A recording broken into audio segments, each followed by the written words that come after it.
1 through 14. The Lord said to Moses and Aaron in the land of Egypt, "This month shall mark for you the beginning of months. It shall be the first month of the year for you. Tell the whole congregation of Israel that on the 10th of this month they are to take a lamb for each family, a lamb for each household. If a household is too small for a whole lamb, it shall join its closest neighbor in obtaining one. The lamb shall be divided in proportion to the number of people who eat of it. Your lamb shall be without blemish, a year-old male. You may take it from the sheep or from the goats. You shall keep it until the 14th day of this month.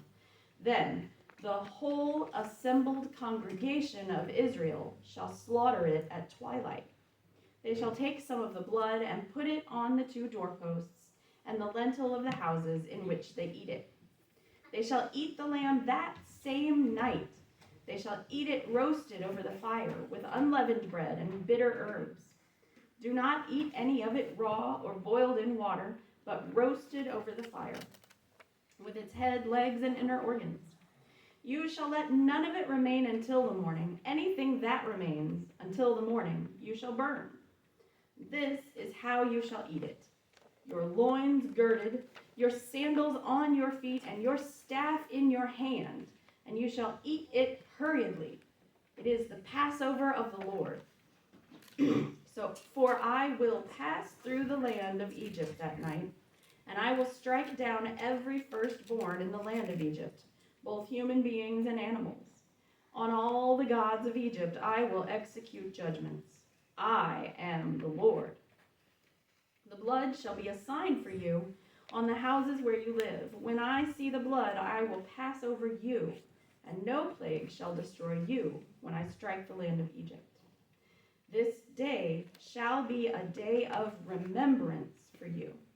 You shall celebrate it as a festival to the Lord throughout your generations. You shall observe it as a perpetual ordinance."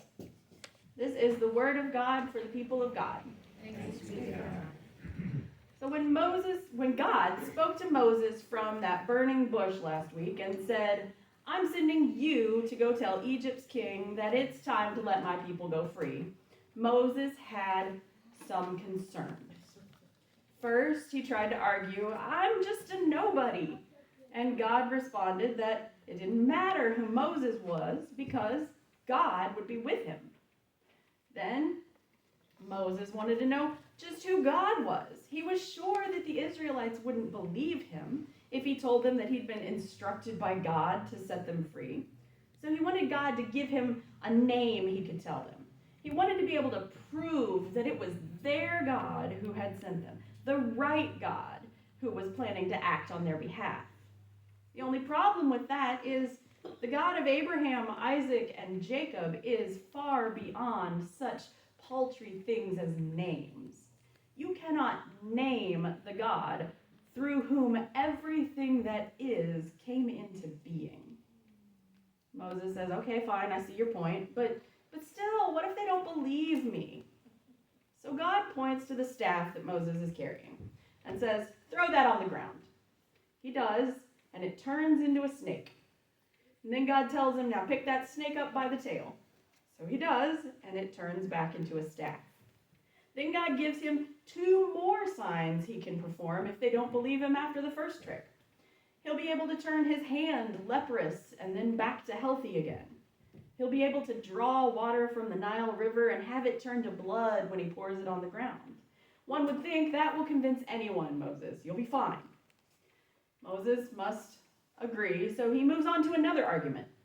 "I'm not a very good public speaker, God." And God says, "Who is the one that gives speech to mortals? I will be your mouth. I will tell you what you to speak." So out of arguments, Moses finally just says what he really means. "Please, God, just send somebody else. I don't want to." God is irritated, but undeterred. "Fine, you're still going, but I will let you take your brother Aaron with you. He's a good public speaker. I'll tell you what to say, and you can tell him what to say. Now, go." Once Moses and Aaron get to Egypt, they find out that the Lord is, of course, faithful. The people of Israel do, in fact, believe that it's the Lord that sent Moses and Aaron to them. And when they hear that the Lord of their ancestors has finally remembered them, has noticed their suffering, they bow down in worship. Because can you imagine the relief? They have been in this position of suffering for hundreds of years now. They may know stories about how things used to be, that Joseph was their ancestor and he was respected and they were treated well and things were wonderful. But those are just stories to them by this point. No one in this generation has ever personally known a different kind of life than one of oppression and slavery. Things had been the way they were for so long that it might have been hard to remember that a different kind of life was possible. I wonder if they could even imagine at this point what freedom, what a different kind of life might be like. But once Moses comes back to Egypt, Pharaoh starts treating the Israelites even more harshly than ever. Instead of the good that they expect to receive immediately from God when Moses comes and says, hey, God's going to set us free, they get even more suffering. The people despair, and Moses wonders, God, why did you even send me here in the first place? But God says, just watch what I'm going to do. For the next several chapters, we get lots of back and forth between Moses and Aaron and Pharaoh. Moses and Aaron go to Pharaoh and say, God says, let my people go. And Pharaoh responds, no, I don't think I will. And then God will do something to demonstrate God's mighty power. The 10 plagues of Egypt. First, he turns the water in the Nile to blood. The fish die, the river stinks, it's blood everywhere throughout Egypt. It's super gross.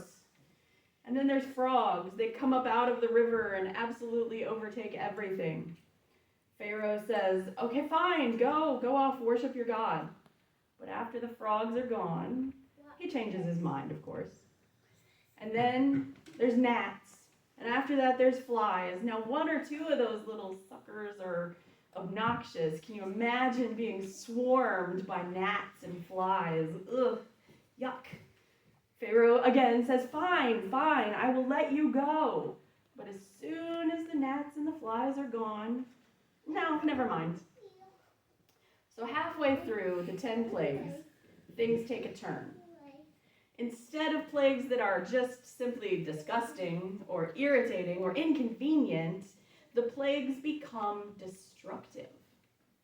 Egypt's livestock begins dying of disease, but not Israel's. The people and the animals of Egypt are covered in festering boils.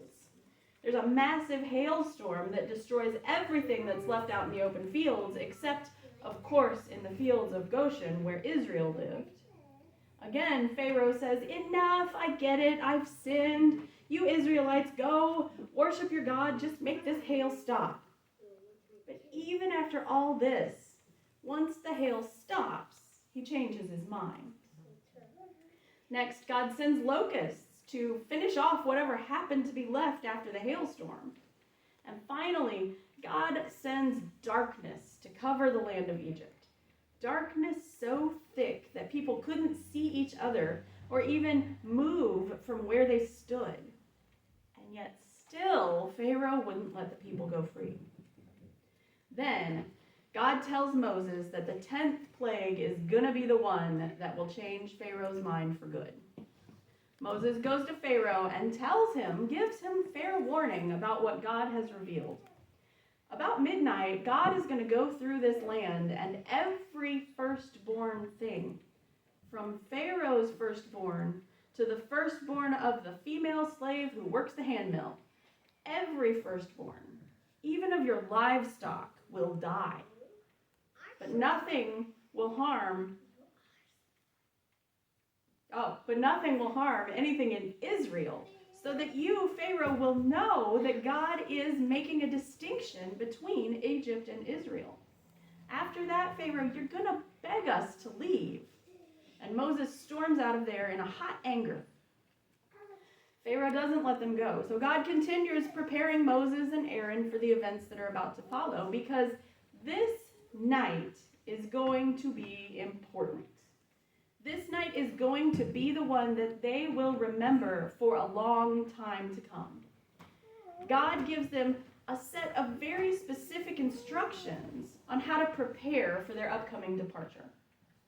Everyone in the community is supposed to gather together at twilight and prepare a lamb for slaughter. Each household, or if a household is too small for one animal, neighbors should get together and share an animal. But everyone in Israel should be included in this thing. When the lamb is slaughtered, each household should take some of the blood and paint it on the doorposts and the lintel above their door. And then they should roast that lamb and eat it quickly with unleavened bread, because we don't have time to let the dough rise. They should eat it with their traveling clothes on, with their sandals strapped up and their walking sticks in their hands. God tells them, be ready, because God is going to pass through Egypt that night, strike down every firstborn in the land, but the blood on their doorposts will be a sign on their houses. God will pass over those houses, and no plague will destroy them, while God carries out judgment on the rest of Egypt. God tells them ahead of time that this thing is going to be a big thing. It's going to be a pivotal moment in the story of their people. This is the night where they will leave slavery and oppression behind and venture out into an unknown life of freedom that they have not experienced for themselves. And God lays out for them a way to remember this night. God tells them exactly what they should do every year, and then says that they should continue to do it every single year. Do a meal like this first Passover meal every year, so that you remember this thing, this night that divides their story into a very stark before and after. Before God intervened, they were trapped and suffered greatly under harsh treatment by cruel oppressors. But after God did this incredibly powerful and terribly frightening thing, their tormentors let them go free. The people took this command to remember seriously. It's 1,500 years later that Jesus and his disciples ate the Passover meal together on a very important night. And now, more than 2 millennia after that, faithful Jewish folks are still observing that ritual, because it is important to remember important things, especially together as a community. God doesn't command them to remember the Passover by sitting in their house alone, praying about it in their heads. God tells them to remember by getting together and sharing a meal together, and by reenacting this scene in community together. Each one of us as individuals is our own little recorder of events. We all have our own view of the world and the things that happen around us. And we all try to make sense of our stuff the best we can. But left to our own devices, we only have our own experiences to draw from as we try to understand this world. It makes for a little bit of a limited and one-dimensional picture of reality. However, when we gather together as a community, we get to do our remembering together. In community, when we tell our important stories, we get to hear other voices who went through the same thing, but they might remember it just a little bit differently than you.